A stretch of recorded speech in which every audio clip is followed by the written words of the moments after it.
오늘 말씀의 시작은 제가 설교 시간에 거의 언급하지 않는, 제가 거의 의도적으로 다루려고 하지 않는 그러한 것을 좀 도입으로 이야기하면서 시작하려고 합니다.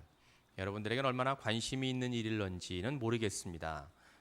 관심이 많은 분도 계시고 또 뭐 그런 거랑 별 상관없이 사시는 분들도 계셨을 것이고, 그러나 아주 우리와 실제적인 우리의 삶에 밀접하게 연관되어 있는 일이기도 할 뿐만 아니라 또 오늘의 말씀과도 연관이 되어서 좀 이야기를 시작해 보려고 합니다. 여러분들 이제 기억하실런지 모르지만 며칠 전이죠. 7월 30일에 국회의원 재보궐선거가 있었습니다. 그 결과로 11명의 여당 의원들과 그리고 4명의 야당 의원들이 이제 당선이 되었습니다. 배지를 다루셨죠. 국내 여러 가지 상황 때문에 여론은, 이제 제가 알고 있는 여론은 야당이 아마 승리할 것이다. 뭐 여당도 뭐 자기들이 뭐 잘하면 이길 수도 있다. 뭐 이런 이야기를 했다는데, 사실 여론은 야당이 아마 승리하게 될 것이다. 그런 예측이 있었습니다. 그런데 결과는 여러분들이 이미 아시는 것처럼 여당이 압승을 했죠. 15명을 재보선하는데 11명이 여당 의원이 됐고, 그리고 불과 4명만이 야당 의원들이 당선이 됐으니까 이건 뭐 누가 봐도 여당이 압승했다, 이렇게 이야기할 수 있는 결과였습니다. 이제 그러니까 야당에서는 이제 난리가 났죠. 야당의 선거를 이끌었고 진두지휘했던 2명의 공동대표는 자신의 직을 내려놓았습니다. 그리고 한 유명한 정치인으로 대선 주자로 언급되었던 정치인은 정계 은퇴를 선언했습니다. 충분히 이길 수 있는 선거라고 생각했던 선거에서 무참하게 진 결과를 책임지겠다, 뭐 그런 자세로 뭐 보여집니다. 저는 말씀을 읽고 묵상하고 준비하던 중에 이제 매스컴을 통해서 보고 또 읽었던 그들의 모습이 문득 떠올랐습니다. 그들 중에 여당의 대표였던, 공동 대표였던 한 분의 얼굴이 제 머릿속에 떠오르게 됐습니다. 그분은 안철수 국회의원입니다. 저는 전적으로 제 개인적인 생각입니다. 저의 생각에 여러분들이 동의하시는 분도 계실 거고 그렇지 않은 분도 계시겠지만, 목사로서 보는 저 개인적인 생각은 안철수 국회의원은 우리나라 정치 발전의 발목을 잡고 있는 사람이 되어버리지 않았나, 안타까운 마음을 전 갖고 있습니다. 물론 그가 의도한 일이 아니었겠지요. 안철수 의원은 우리나라 젊은 사람들에게 선망의 대상이 되는 사람이었습니다. 불과 얼마 전까지만 하더라도 의사에서 성공한 벤처 사업가로, 그리고 대학에서 학생들을 가르치는 교수로 많은 사람들이 그를 좋아하고 또 그를 알아주고 그의 능력을 인정했습니다. 그러니까 우리나라의 많은 사람들, 또 여러 단체에서 안철수라는 사람을 만나기를 원했고, 그분의 삶의 스토리를, 그분이 성공을 거두었던 이야기들, 그가 제시하는 비전들을 듣고 도전받고 공유하기를 원했습니다. 뭐 제가 그분을 개인적으로 만난 적도 없고, 뭐 제가 그분의 뭐 강연장을 간 적은 없지만 글이나 또 뭐 인터넷을 통해서 볼 수 있고 들을 수 있는 그분의 이제 강연을 제가 이렇게 보면서 저도 참 호감을 갖고 있었던 사람이었습니다.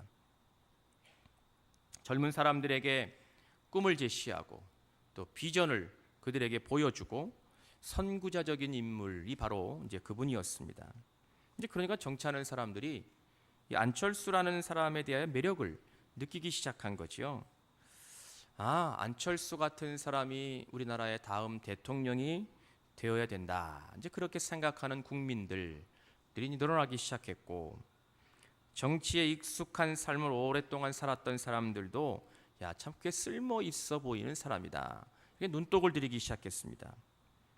이제 그러한 시간이 꽤 지난 다음에 안철수 의원은 스스로 무언가 새로운 세상을 만들어 보겠다는 꿈을 가지고 정치인의 길에 들어섰습니다.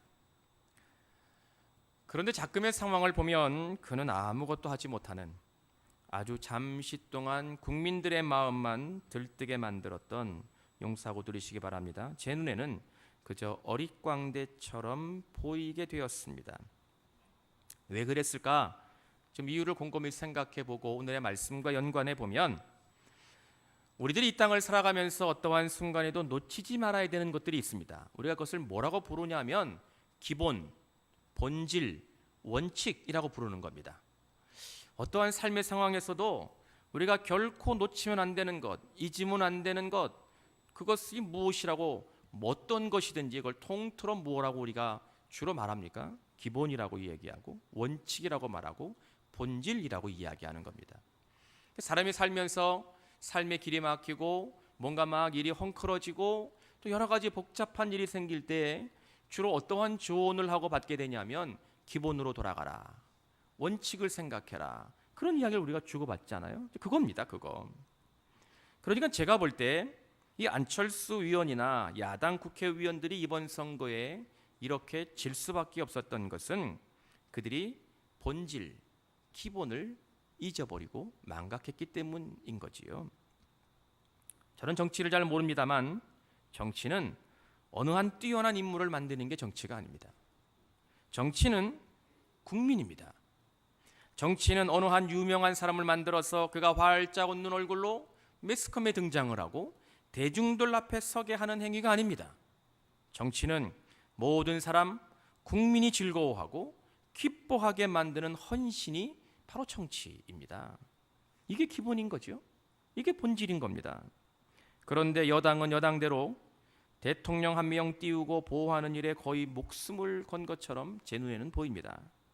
야당은 또 그들대로 유명한 인사들, 대선 주자를 만들어서 어떻게 정권을 찾아올 수 있을 것인가에만 올인하고 있으니까 이게 무슨 정치행위입니까? 본질을 잊어버린 정치, 기본을 망각한 정치는 어떤 분이 말씀하신 것처럼 시정잡배들의 모략일 뿐입니다. 이게 지금 우리나라의 정치인들의 모습처럼 저에게는 보입니다. 우리는 항상 어느 한 인물에 몰두해서 안 됩니다. 믿음을 가지고 하나님의 자녀로 살기로 결단한 주님의 사람들은, 성도들은 언제나 특정 인물에 집중해서는 안 됩니다. 그것이 유명한 정치인이라 할지라도, 설령 그 사람이 대통령이라 할지라도, 그 사람이 교회의 목사라 할지라도, 아주 열심히 교회를 섬기고 신앙생활을 하는 인정받는 일꾼 사명자라 할지라도, 어떠한 경우에 있어서도 사람에게 전부를 걸어서는 안 됩니다. 그 이유는 사람은 불안하기 때문입니다. 사람은 불완전하기 때문입니다. 사람은 누구나 죄인일 수밖에 없기 때문입니다. 이 땅에 온전한 사람은 단 한 명도 없기 때문입니다. 어찌할 수 없는 죄됨을 우리가 가지고 있지요. 어찌해볼 수 없는 원죄를 우리가 끌어안고 살아가는 사람들입니다. 쉽게 넘어지고 기본을 잊어버리고 본질을 망각하기 쉬운 사람들이 이 땅의 모든 사람들입니다. 그렇기 때문에 우리는 사람의 목숨을 걸어서 안 됩니다. 사람의 모든 걸 의지해서도 안 되고 사람에게 전부를 걸어서도 안 된다는 거지요. 오늘의 말씀은 이것을 우리에게 보여주고 있습니다. 우리가 어떻게 주님을 따라가는 것이 바른 삶이며 어떻게 주님을 섬기는 것이 온전한 믿음의 삶인지를 우리에게 보여주고 주님은 주의 음성을 들려주고 계십니다. 오늘 본문의 기록은 우리에게 익숙한 말씀입니다. 예수께서 제자들이 어두운 밤에, 본문에 밤 사경이라고 기록하였으니 우리가 이해하기 쉬운 시간으로 바꾸면 새벽 4시에서 6시 사이를 이스라엘 사람들의 시간, 밤 사경이었습니다. 이 시간에 일어났던 일을 오늘 본문이 기록하고 우리에게 들려주고 있는 겁니다. 예수께서 제자들과 전날이죠. 이 시간이 새벽 4시 이후였으니까 그 전날 저녁 즈음부터 주님은 제자들과 잠시 떨어지게 되었습니다. 주님이 기도하시려 산에 올라가셨기 때문이고, 주님은 제자들을 배를 태워 건너편으로 먼저 건너가게 하셨기 때문에 주님과 제자들이 떨어지게 되었습니다. 배가 육지를 떠나서 바다 한가운데쯤 이르렀을 때 사나운 바람이 불기 시작했습니다. 그러자 배는 요동치기 시작했습니다. 제자들은 두렵고 무서워서 떨고 있었습니다. 오늘 본문 24절은 배가 이미 육지에서 술이나 떠나서 바람이 거스름으로 물결로 말미암아 고난을 당하더라 알려주고 있습니다. 자신들의 능력으로 배를 어찌할 수 없을 정도로 배가 통제불능이 되었습니다. 이 제자들 중에는 어부들이 있었기 때문에 배를 잘 몰았고 배를 잘 다루었습니다. 그럼에도 불구하고 바람이 거세게 일으니까 그들의 힘으로, 그들의 능력으로 자신들이 타고 있는 배를 도저히 어찌할 수 없을 정도의 심각한 위기의 상황에 빠지게 되었다는 겁니다. 바로 그때 기절초풍할 일이 하나 일어났습니다. 배는 이리저리 걷잡을 수 없이 흔들리고 있었고 바다는 험난하게 치고 있었는데 파도는 저 멀리 흰옷을 입은 물체, 아마도 흰옷을 입었음에 분명합니다. 예수님이 그 당시에 무슨 뿔고락한 무슨 옷을 입으셨겠어요? 그 당시 유대인들이 대부분 하얀 색깔의 옷을 두르고 입고 다녔기 때문에 아마 주님도 분명 하얀 옷을 입고 다니셨을 겁니다. 이 흰색이 문제예요. 흰색이. 깜깜한 밤에 하얀 게 이렇게 펄럭펄럭거리면 사람들 막 그렇죠? 막 이렇게 쫙뭐 쓰는 게 있잖아요. 그런 비슷한 거였겠지요. 흰 옷을 입은 물체가 힐끗힐끗 보이기 시작하더니 밤에 가장 깊은 밤, 새벽이 오기 전에 가장 어둡잖아요. 어두운 밤에 바람 소리는 제자들의 마음을 산산이 부수는 것처럼 막 휙 불어들고 있고 파도는 제자들을 한 번에 그냥 삼킬 것처럼 막 그러고 있는데 흰색 물체가 처음에는 보일락 말락하더니 점점 그들을 향하여 가까이 오는 모습을 보고 오늘 본문을 보니까 놀라 유령이라 하며 무서워하여 소리 지르거늘 두려움에 사색이 된 제자들이 오늘 본문에 기록이 되고 있습니다. 그 순간 예수께서 제자들을 향하여 오셔서 말씀하시기를 뭐라고 이야기하시냐면 안심하라 나니 두려워하지 말라 말씀하셨습니다. 안심하라 나니 두려워하지 말라. 바로 그 순간 뜻하지 않은 일이 벌어지게 되었습니다. 주님의 음성을 들었던 제자들 중에 하나인 베드로가 예수님을 향하여 이렇게 외친 겁니다. 만일 주님이시거든 나를 명하사 물 위로 오라 하소서. 베드로가 물 위를 걸어서 예수님이 제자들을 향하여 오신 것을 보고 그분이 예수님이라는 것을 확인하고 예수님이 안심하라 나니 두려워하지 말라 하는 주님의 음성을 듣고 난 이후에 베드로가 주님을 향하여서 아무도 생각하지 못하고 누구도 예상하지 못했었는데 주님 나를 명해서 바다 위를 걸어 주님께로 오라 명하시옵소서. 그러면 내가 가겠습니다. 이렇게 이야기를 한 것이지요. 주님과 같이 물 위를 걸어 주님께로 가겠다고 나서는 베드로의 모습을 보았던 다른 제자들은 어땠을까요? 그리고 오늘의 말씀을 그동안 우리가 익숙하게 읽었던 여러분들은 어떠한 모습을 베드로에게서 발견하십니까? 아마 이런 거 아닐까요? 다른 제자들도 와 대단하다. 베드로 역시 베드로네 뭐 이러지 않았을까요? 역시 베드로 수제자답다. 뭐 이런 생각이 드셨을 것이고 요새 젊은 학생들의 말로는 이렇겠죠. 헐 대박 뭐 이런 생각을 하지 않았겠습니까? 그런데 잠시 후에 베드로는 그를 알고 있었던 다른 제자들 또 오늘의 말씀을 읽는 수없이 오늘의 본문을 읽었던 사람들에게 창피를 독특하게 당하게 됩니다.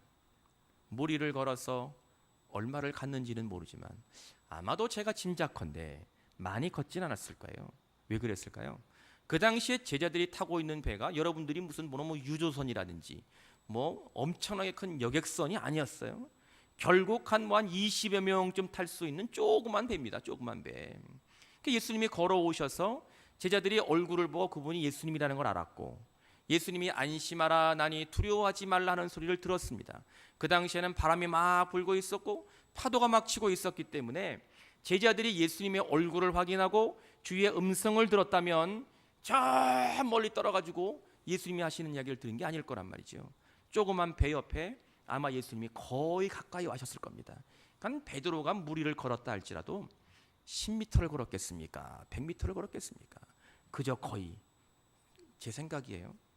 거의 내려가자마자 물에 빠진 거나 다름없어 보입니다. 조금 걸었을런지 모르지만 거의 내려가자마자 바다가 확 물결이 일으니까 물속에 그냥 팍 빠져 들어간 거죠.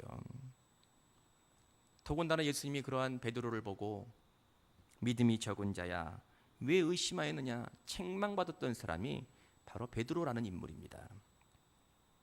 우리는 오늘의 말씀을 읽으면서 그동안 무심코 놓쳤던 사실 하나를 발견하게 됩니다. 그것은 적어도 마태복음을 기록한 마태는 베드로가 얼마나 뛰어난 사람이었는지에 관심이 없다는 거예요. 마태복음 오늘 본문에서 보여주고 있는 것은 베드로가 정말로 예수님의 수제자였는지에 관하여 별로 관심이 없다는 거죠. 베드로의 명성이 얼마나 대단한 것인지에 관하여 마태복음은 우리에게 증거하려고 하고 있지 않다는 겁니다. 만일 베드로가 우리 모두가 생각하고 있는 것처럼 아주 유명하고 명성이 자자하고 예수님이 절대적으로 신뢰하고 의지했던 수제자였다면, 그래서 적어도 지금의 캐톨릭 천주교에서 받아들이고 있는 것처럼 초대 교황을 베드로라고 생각할 정도로 그가 유명한 인물이어야만 된다면, 주께서 베드로의 머리 위에 주님의 교회를 세우시겠다고, 베드로 위에 주님의 교회를 세우시겠다고 말씀하실 정도로 그것을 강조해야 된다면, 오늘 본문에 생생하게 기록되어 있는 이 베드로의 망신살은 슬그머니 자취를 감추어야만 했을 겁니다. 마태복음은 베드로가 얼마나 위대한 인물이었는지, 그가 얼마나 승리하는 사람이었는지 거기에 관심이 없습니다. 물론 베드로는 주님의 제자들 중에서 많은 역할을 감당했던 제자였음에는 분명합니다. 그가 주님으로부터 인정받는 주님의 제자였음은 누구도 부인할 수 없습니다. 아마 예수님의 마음이 가장 많이 가는 제자가 베드로였을 겁니다. 아무리 베드로가 유명하고, 아무리 베드로가 큰 사역을 감당했고, 아무리 베드로가 예수님으로부터 인정받고 명성이 자자한 제자였다 할지라도 우리에게 중요한 건 베드로가 예수님보다 앞설 수는 없습니다. 베드로가 예수님보다 앞서갈 수는 없습니다. 베드로가 예수님은 보이지 않고 베드로만 드러날 수는 없는 겁니다. 오직 우리의 삶의 관심과 여러분들이 보아야 되는 것은, 마태가 우리에게 증거하려고 하는 것은 베드로의 우쭐난 모습이 아니라 베드로 뒤에 역사하고 계시는 예수님이었다는 것을 깨닫는 은혜가 있기를 축원합니다. 이것은 성경 전체가 일관되게 강조하는 겁니다. 이것이 하나님의 뜻입니다. 성경에 등장하는 무수히 많은 유명한 주의 백성들, 하나님의 일꾼들이 있었습니다. 그런데 우리가 정말 보아야 되는 것은 그들이 아니라, 인물이 아니라 그 너머에 역사하셨던 전능하신 하나님이심을 믿으시기 바랍니다. 그들 속에서 역사하시고 그들을 통하여 일하셨던 예수 그리스도를 통하여 하나님의 은혜를 우리에게 보여주며 주님의 살아계심을 증거하고 있다는 것을 깨달아야 될 줄로 믿습니다. 우리는 아브라함을 믿음의 조상이라고 부릅니다. 그런데 중요한 건 믿음의 조상 아브라함이 아니라 그를 믿음의 조상 되게 만드셨던 분, 그들을 믿음의 온전한 모습으로 세우셨던 분은 여호와 하나님이심을 깨달아야 될 줄로 믿습니다. 민족의 지도자로, 영적인 리더로 이스라엘 백성들을 이끌었던 모세의 삶을 통하여 우리가 감탄하고 모세를 통하여 감동받는 것이 아니라 모세를 모세되게 하셨던 하나님의 능력을 여러분들이 느낄 수 있기를 축원합니다. 자신의 명성을 버리고 그가 그동안 소유하였던 모든 것들을 배설물로 여겨서 다 버려버리고 복음을 전하는 삶을 살았던 사도 바울의 사역에 우리가 놀라움과 부러움을 금치 못할 것이 아니라, 바울이 얼마나 완악한 사람이었고, 바울이 얼마나 목이 곧은 사람이어서 말씀을 따라 살아가는, 복음을 지키고 살아가는 사람들을 잡아 죽이고 그들을 잡아 죽이는 것이 자기의 삶의 의로움이라고 꿋꿋하게 살았던 그를 한순간에 변화시켰어 주님의 일꾼으로 삼으셨던 하나님을 찬양하고 예수 그리스도를 찬송하는 것이 우리의 믿음의 모습이지, 바울을 보면서 그의 위대함만을 바라보는 것은 우리가 생각하지 말아야 될 엄청난 오류임을 말씀을 통하여 깨달을 수 있기를 간절히 축원합니다. 우리들은 오늘 성경에 등장하는 인물들 그 자체에 초점을 맞추었던 왜곡된 시선을 교정해서 오직 전능하신 하나님 예수 그리스도 성령만을 바라보시게 되면 이제 그들을 주님의 사람으로 부르시고 그들과 함께 일하셨던 주님, 그들과 함께 일하시는 성령 하나님을 새롭게 발견하는 은혜를 누리게 됩니다. 오늘 본문에서 주님이 우리에게 듣게 하시는 것은 물 위를 걸어오게 하신 베드로의 모습이 아닙니다. 오늘 저와 여러분들이 들어야 되는 분명한 주님의 음성은 27절 말씀, 안심하라 나니 두려워하지 말아라. 29절 말씀, 오너라 오라 하는 말씀입니다. 우리들은 이미 제자들이 해가 지는 저녁 시간부터 배를 타고 육지를 떠나 바다에 나갔다는 것을 알고 있습니다. 정확하게 몇 시부터 풍랑이 일기 시작했는지는 알 수 없지만 꽤 오랜 시간 동안 제자들은 바람에 마치 낙엽에 흘리는 것과 같이, 흔들리는 것과 같이 바다 위에서 심하게 출렁거리는 작은 배 안에, 그 안에서 공포와 직면하고 있었습니다. 그들 중에 누구도 자신의 상황을 조금도 진전시키고 자신들이 겪고 있는 이 힘겨운 삶의 문제를 해결할 사람이 아무도 없었습니다. 그들의 상황을 나아지게 만들 사람은 그 누구도 없었습니다. 그 당시 제자들이 느끼고 있었던 건 극심한 두려움, 그것뿐이었습니다. 이것만이 제자들을 힘들게 만들고 있었습니다. 그런데 저 멀리에서 예수님이 그들을 향하여 찾아오셨습니다. 그리고 말씀하셨습니다. 오늘 27절의 말씀을 본문에도 정확하게 여러분들에게 번역해서 말씀을 드리면, 용기를 가져라 나다, 두려워하지 말아라. 얘들아, 용기를 가져라, 내가 왔다, 두려워하지 말아라 하는 말씀이었습니다. 이 말씀 한마디에 베드로가 즉각적으로 반응했습니다. 그리고 주님을 향하여 나를 명하사 물 위로 걸어오라 하소서 간구했습니다. 그때 주님은 베드로에게 오너라, 나에게 오너라 말씀하셨습니다. 우리가 놓치지 말아야 될 것이 있습니다. 그것은 베드로를 제외한 다른 제자들은 이 순간 전부 침묵하고 있었다는 겁니다. 베드로 외 다른 제자들도 똑같이 주께서 저 멀리로부터 바다를 걸어오시는 것을 다 보았습니다. 베드로와 같이 다른 제자들도 그들을 향하여 안심하라 나니 두려워하지 말아라 하시는 주님의 음성을 모두가 들었습니다. 그런데 그들은 잠잠하고 있었습니다. 어떠한 반응도 보이지 않고 있었습니다. 그저 흔들리는 작은 배 위에 납작 엎드려서 어떻게 살 수만 있을까 생각하고 있을 뿐이었습니다. 단지 유일하게 베드로만, 물론 그 자신도 좀 전에 말씀을 나누었던 것처럼 온전한 믿음을 갖고 있지 못한 사람이었지만 그만 주님의 말씀에 즉각적으로 응답했고, 그리고 주님을 향하여 요청했고 주님의 말씀을 따랐습니다. 예수님이 하신 일이죠. 주님의 말씀에 즉각 응답한 사람이 베드로였고, 예수님을 향하여 요청하고 기도했던 사람이 베드로였고, 그리고 그 말씀에 따르기로 결단했던 사람이 베드로였습니다. 말씀 속에서 우리에게 도전하시는 것은 우리의 삶에 찾아오는 극심한 두려움은 언제나 있을 수 있다는 겁니다. 비록 예수님을 구주로 고백하고 산다 할지라도, 여러분들이 예배하는 자로 이 땅을 살아간다 할지라도 예외가 없습니다. 이것은 오늘의 말씀을 바르게 들어야 되는 여러분들의 삶의 자리입니다. 우리의 삶의 자리는 내가 믿음을 가지고 있고 내가 주님의 사람으로 예배하며 산다 할지라도 극심한 두려움을 제자들이 느꼈던 것처럼 우리의 삶에 예상하지 못했던 두려움과 걱정과 근심은 언제나 있을 수 있다는 겁니다. 그런데 그때 그 고통의 순간, 절망의 시간, 극심한 두려움만이 나를 괴롭히는 그 순간 주님은 여러분들에게 찾아오시어서, 우리들에게 오시어서 불가능해 보이는 일을 요구하신다는 겁니다. 이것은 바로 여러분들이 살아가고 있는 믿음의 삶의 자리입니다.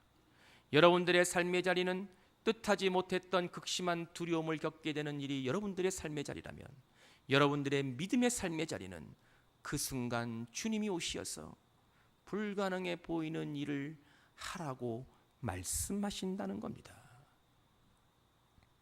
그것은 여러분들이 이 세상 사람들과 다르게 주님을 구주로 고백하는 믿음의 사람들로 살기로 결단했기 때문입니다. 마치 베드로를 향하여 세찬 바람이 불고 거대한 파도가 일렁거리는 바다 위로 걸어서 내게로 오라 말씀하셨던 것처럼 여러분을 향하여 찾아오시어서 도저히 따를 수 없을 것 같은 말씀을 예수님이 하신다는 겁니다. 그 당시 베드로와 제자들은 배에 몸을 의탁하고 목숨을 부지하는 것만으로도 힘겨웠고 두려웠습니다. 그런데 배를 삼키려고 달려드는 것 같은 파도 속으로 들어오라는 주님의 말씀은 불가능해 보이는 거였습니다. 할 수 없는 겁니다. 있을 수 없는 일이었습니다. 그럼에도 주님은 베드로에게 나에게 오라 말씀하셨습니다. 그리고 여전히 오늘도 성령 하나님은 예수 그리스도는 여러분들의 삶의 자리에 오시어서 여러분들이 어떠한 삶을 살고 있든지 나에게 오너라 말씀하고 계십니다. 예수님을 알기는 하지만 그분에 관하여 전적으로 신뢰하지 못하는 사람들, 주님을 알기는 하지만 예수님은 우리의 삶의 구원자이심을 온전하게 믿지 못하는 사람을, 교회에 와서 예배를 드리기는 하지만 이 예배가 우리의 삶의 전부임을 전적으로 인정하지 못하는 사람들은 베드로와 제자들이 겪었던 극심한 두려움, 삶의 어려움에 봉착하게 되면 그저 나를 그대로 내버려 두라고 말합니다. 지금도 힘들어 죽겠는데 무엇을 어떻게 하라는 것이며 간섭하지 말라고 이야기합니다. 내가 힘드니까 나를 내버려 두라고, 내가 고통스러우니까 나를 그냥 그대로 두라고 그렇게 말합니다. 이러한 모습을 우리가 읽었던 본문은 존재하는 사람들이지만 전혀 보이지 않는 베드로를 제외한 다른 제자들의 모습이라고 말할 수 있습니다. 전혀 존재감이 느껴지지 않는, 있기는 하지만 교회를 다니기는 하지만 예배를 드리기는 하지만 하나님께 존재감이 없는 성도들, 하나님 앞에 예배한다고 나오기는 하지만 주님 앞에 인정받지 못하는 존재감 없는 신앙인들이 바로 베드로를 제외한 다른 제자들의 모습이었다는 것이지요. 그 제자들은 자신이 처하고 있었던 두려운 상황을 벗어나려 해보려고 하지 않았습니다. 그저 그 자리에 납작 엎드려서 흔들리는 배에 꽉 붙들어 있는 것만이 최선의 길이라고 생각하고 있었던 사람들이었습니다. 주께서 오시어서 용기를 가져라, 내가 왔다, 두려워하지 말아라 말씀하셨음에도 아무것도 할 수 없다고 그들은 주님을 신뢰하지 않았습니다. 그러니까 그들은 주님의 말씀을 듣기는 했지만 전혀 듣지 않는 사람들이었습니다. 안심하라, 나니 두려워하지 말아라, 주님이 그들에게 말씀하셨지만 그것을 그들의 귀로 듣기는 했지만 듣지 않는 사람들과 다를 바가 없었습니다. 그에 비해서 그 말씀을 주님의 말씀으로 들었던 베드로는 주님을 향하여 간구하는 제자가 되었고, 더 힘겨 보이는 상황, 불가능하게 여겨지는 곳으로 이끌어 가시는 주님의 음성에 결단할 수 있었습니다. 이것이 깨달아지면 아멘으로 고백하시기를 축원합니다. 결국 말씀을 듣는 자만이, 하나님의 음성에 귀를 기울이는 성도만이, 성령께서 들려주시는 그분의 음성에 집중하는 사람만이 하나님의 능력을 경험하게 됨을 깨닫는 은혜가 있기를 축원합니다. 귀 있는 자는 듣는 은혜가 있기를 축원합니다. 여러분들의 삶의 주인은 여러분들이 아닙니다. 우리 모두가 잘 아는 이야기입니다. 그래서 여러분들이 바라보아야 하는 이 땅의 영웅은 유명한 정치인도 아니고 성경의 위대한 사람들도 아닙니다. 여러분들이 오직 신뢰해야 하는 분은 전능하신 여호와 하나님 한 분이심을 깨달아야 될 줄로 믿습니다. 주께서 여러분들에게 오시어서 말씀하실 때, 성령 하나님 여러분들의 심령 속에 오셔서 주의 음성을 들려주실 때, 말씀으로 기록된 주의 말씀을 읽으며 여러분들에게 찾아오셨을 때 귀를 열고 마음을 활짝 열고 그분의 음성을 듣는 우리 성도들 되시기를 축원합니다. 그저 그 말씀을 듣는 행위로 끝나는 것이 아니라, 듣고 잊어버리는 것이 아니라 그 말씀만이 나의 삶의 전부가 되며, 그 말씀만이 우리의 삶을 온전하게 이끌 수 있다는 믿음을 가지며, 그 말씀으로 내가 이 땅에서 온전하게 살아갈 수 있다는 믿음의 고백을 하며, 그 말씀이 주님이며, 그 말씀이 하나님이시며, 그 말씀이 성령이시며, 그 말씀이 능력이심을, 그 말씀으로 나의 삶이 새로워질 수 있음을 온전하게 고백하는 주님의 결단이 여러분들에게 있기를 간절히 축원합니다. 말씀을 말씀으로 듣는 자만이 하나님의 나라를 세워가게 됩니다. 말씀을 말씀으로 듣는 성도만이 주님의 능력을 경험하게 됩니다. 주의 음성을 온전하게 듣는 주의 백성만이 이 땅에서 주님이 세우시라는 하나님의 나라의 일꾼이 되며 주님의 기적을 체험하며 하나님의 살아계심을 경험해서 주님을 영원롭게 하는 주의 백성 될 수 있음을 깨달을 수 있기를 간절히 기원합니다.